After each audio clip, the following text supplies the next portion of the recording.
This is Jordan from SwitchWatch, and this is the review for Observer.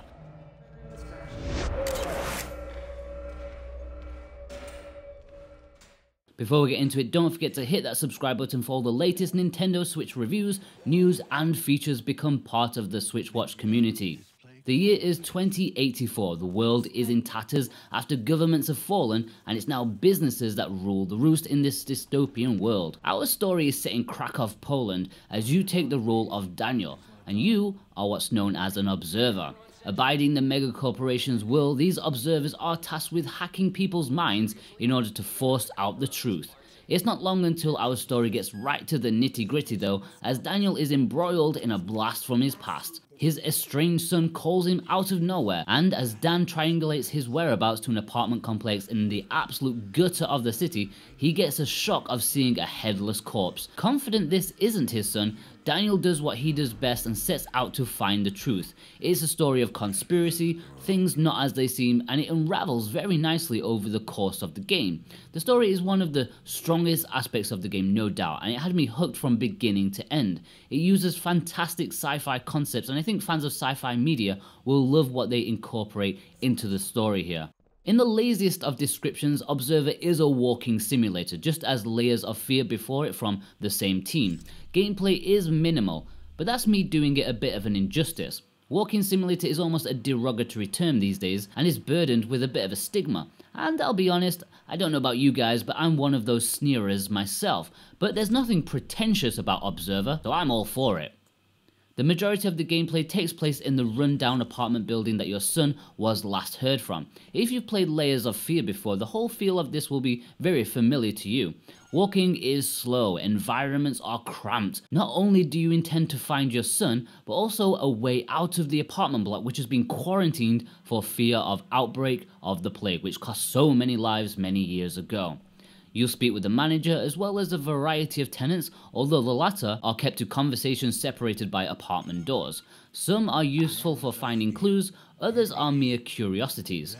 You'll see lots of gruesome stuff as you follow the leads, and you'll often have to use Dan's futuristic detective methods to find out exactly what's gone on and where to head next. He has two functions, one which can detect and analyze biological stuff, while the other does the same for technology. I'm not sure why they have been separated, since it does result in a bit of juggling between the two visions, but it's a nice way to feel like a proper detective. An observer's main skill is their interrogation capabilities. Using a snake-like probe, Dan can connect to people's minds and see their memories. At various points in the game you'll come across corpses, but that's not a problem since Dan can use his ability to witness their last moments, and even way before that. This is where the psychological mind blast takes a front seat. The majority of the time spent in people's heads will be basically you pressing forward. You'll have some small throwaway tasks to do, but in essence you just sit back and enjoy the show as you're whisked away from location to location with your senses engorged from the craziness that Team Bloober try to throw at you. The best way to describe these sections are schizophrenic acid trip nightmares. It's not really scary at any point, at least not for me. And that's not me willy waving, because if you followed my reviews a while, you know that I'm always a bit of a wuss when it comes to horror games. Even the original Resident Evil still scares me to this day. Observer is more weird. It's an acid trip in a dystopian future. Team Bloober try their wholehearted best to create the most bizarre visual presentation possible as you glitch from scene to scene with ever increasing weirdness. At its most successful, it's highly unnerving, but never really scary. Aside from the corridor walking, hacking and crime scene investigation, you'll be tasked with some slightly more gamey type of stuff in the form of stealth sections, which didn't turn out so well. I know I was hoping for more gameplay, but not really in this form, as it took the wind out of the sails a bit. Being hunted in the office building was fine enough, but walking through the cornfield, avoiding security helicopters was just a chore. The game is at its best when it lets you take your hands off the controller, which is a weird thing to say because that's exactly the opposite of what I wanted. But the developers know what they're best at doing, and they excel at showing you some messed up stuff. I really wish the scope of the game's environments was more ambitious. While the apartment building isn't bad per se, there's a whole world out there I was dying to explore. I'm not asking for an open world, just set locations around the city would have been enough. I would have been happy to see the wonderful future noir designs that Team Bloober could have produced. Instead, it feels a little too restricted and budgeted. For the audio, we have an absolutely excellent soundtrack from Arkadiusz Rakowski. Apologize if I butchered that name, Polish names aren't my strong suit.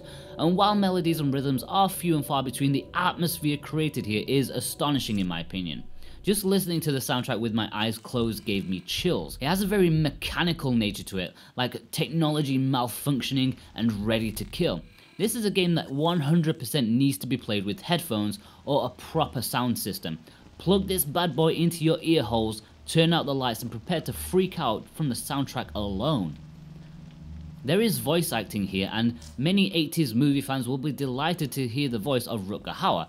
He voices the main character Dan, and if I'm being honest, his delivery is a bit flat.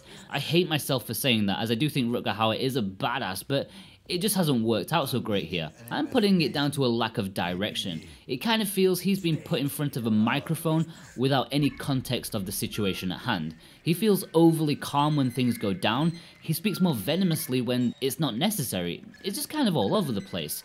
I probably wouldn't have noticed it too much had it not been for his incredibly distinctive voice.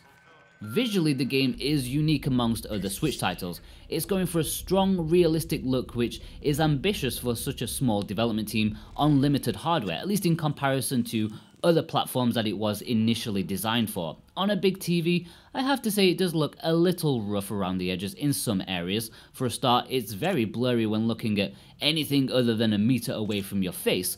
It's a shame because the environments are dripping with detail, you just can't see them.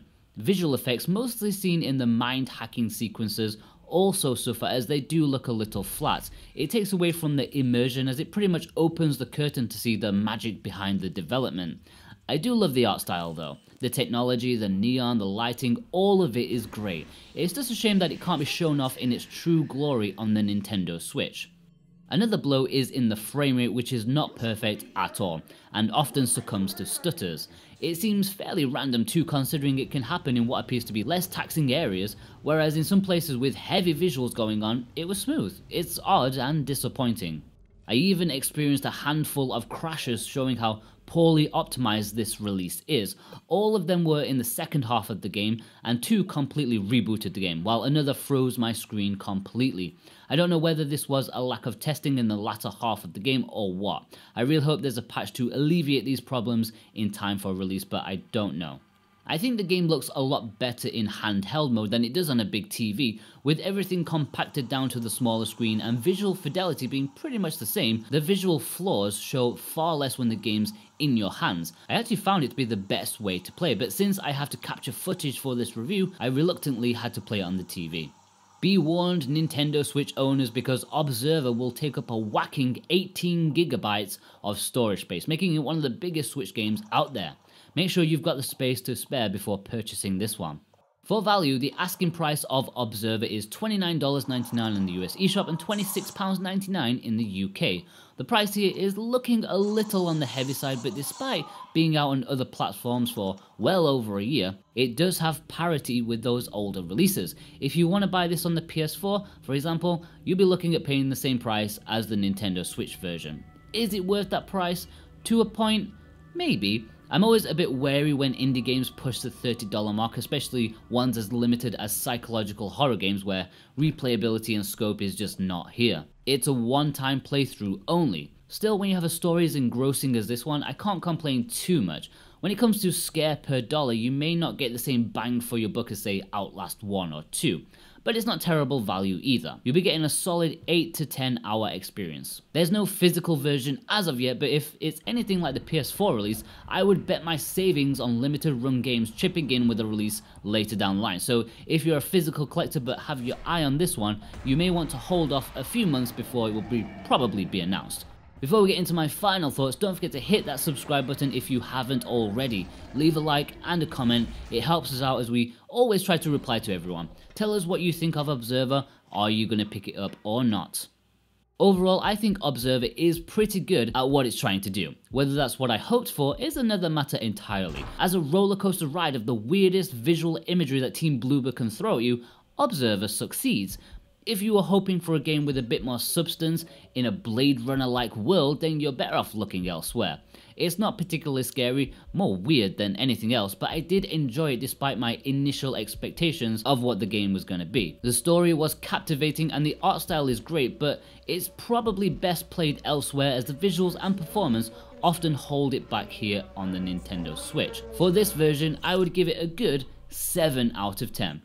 If you want a truly terrifying horror game on the Nintendo Switch, then up next are our reviews of Outlast 1 and 2, and also have a watch of Team Bloober's previous effort, Layers of Fear. Check those out and I'll see you guys over there. Take care.